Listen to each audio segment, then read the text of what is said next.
Mano vardas Gianna Jessen, noriu padėkoti už galimybę pasidalinti čia šiandien savo liudijimu.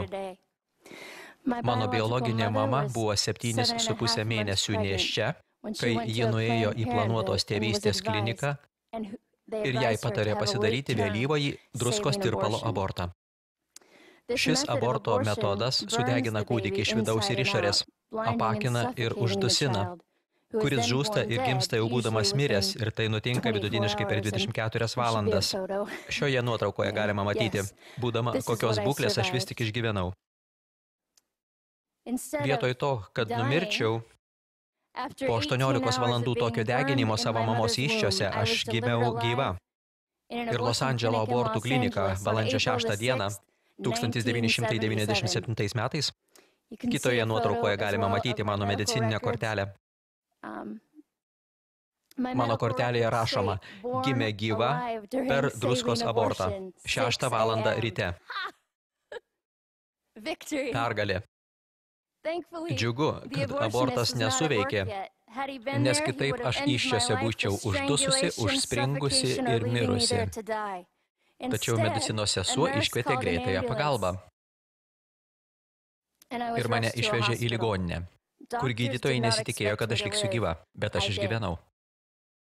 Vėliau man diagnozavo keletą sutrikimų, atsiradusių dėl deguonies trūkumo mano smegenyse išgyvenant abortą. Anot gydytojų, dėl to aš neturėjau vaikščioti ar nulaikyti galvos, tačiau aš galiu tai.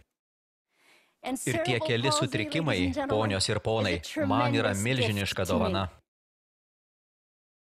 Aš buvau patalpinta į globos namus, o vėliau įvaikinta. Ir noriu, kad girdėtumėte aiškiai, aš atleidžiu savo biologiniai motinai. Pirmaisiais mano gyvenimo metais mane dažnai naudojo kaip liudininkę bylose, kuriuose abortą atlikęs medikas buvo kaltinamas mirtinai užspringdinęs kūdikį po to, kai jis gimė gyvas.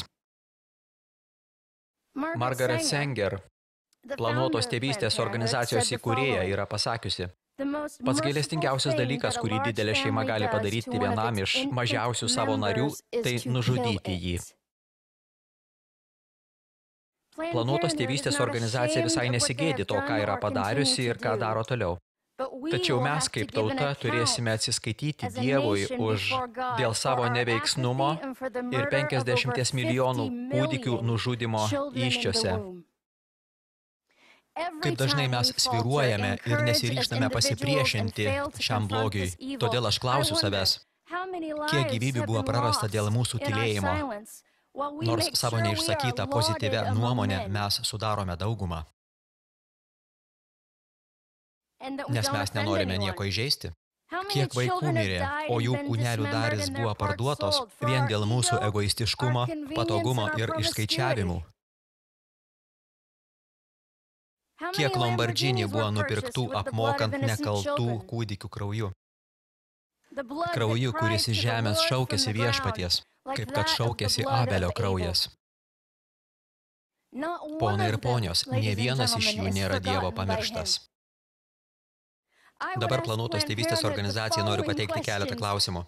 Po 38 metų aš noriu jūsų paklausti, jei abortas yra moters teisė, tai kokia buvo mano teisė? Jūs nuolat kartojate teiginį, jei kūdikis nesveikas, tai gal geriau nutraukti nėštumą, bet argi jūs galite apibrėžti kito asmens gyvenimo kokybę? Ar dėl mano cerebrinio paralyžiaus mano gyvenimas yra mažiau vertingas? Per savo aroganciją ir godumą jūs nematote vieno dalyko, jog dažnai iš tarp mūsų esančių silpniausiųjų mes išmokstame išminties. Apgailėtina yra tai, jog šiandieninė mūsų tauta dėl nuopolio ir gėdos nepajėgia pamatyti neįgalumo grožio. Planuotos tėvystės organizacija apgaudinėja mus manipuliuodama kalba ir šūkiais, tokiais kaip moters teisė pasirinkti, kad pasiektų savo finansinius tikslus. Pacituosiu keletą sakinių, kurie parodo, kaip ta technika veikia. Masių sugebėjimas suvokti yra labai ribotas. Jų protingumas yra menkas, bet galia pamiršti yra neišmatuojama. Iš to seka, jog bet kuri efektyvi propaganda turi būti sudaryta tik iš keletos punktų ir išreikšta tokiais šūkiais, jog net paskutinysis minioje suprastų tą šūkį taip, kaip tu nori, kad jis suprastų. Tai pasakė Adolfas Hitleris. Mes dažnai girdime, jog planuotos tėvystės organizacija dažnai skundžiasi, jog pritrūks lėšų, o tada pasigedusios jų paslaugų moteris patirs pagalbos krizę. Tai yra visiškas melas. Pagalba besilaukiančiams ir krizinio nėštumo tarnyba yra gerai išvystyta šalies mastu. Visos paslaugos yra nemokamos ir konfidencialios. Jos prieinamos kreipiantis į pagalbos liniją telefonu 31 31 31. Taigi atlikti tyrimus moterys gali ir kitur, nebūtinai planuotos tėvystės klinikose. Mes juk nesame tauta stokojanti pasirinkimų. Planuotos tėvystės organizacija per metus gauna $500 milijonų iš mokesčių fondo tam, kad sunaikintų kūdikius. Nesakykit man, jog tai ne vaikai. Juk širdies plakimas įrodo ką kitą. Taip pat ir tyrimas ultragarsu ir aš. O kur dar tai, kad jų organai parduodami dėl pelno? Nesakykit man, jog tai tik moterų reikalas, nes kūdikiui sukurti reikia ir moters, ir vyro. Ir todėl dabar noriu kalbėti manęs klausantiems vyrams. Jūs esate sukurti didybei.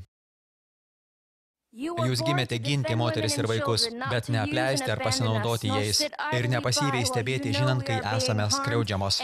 Tad prašau jūsų, būkite narsūs.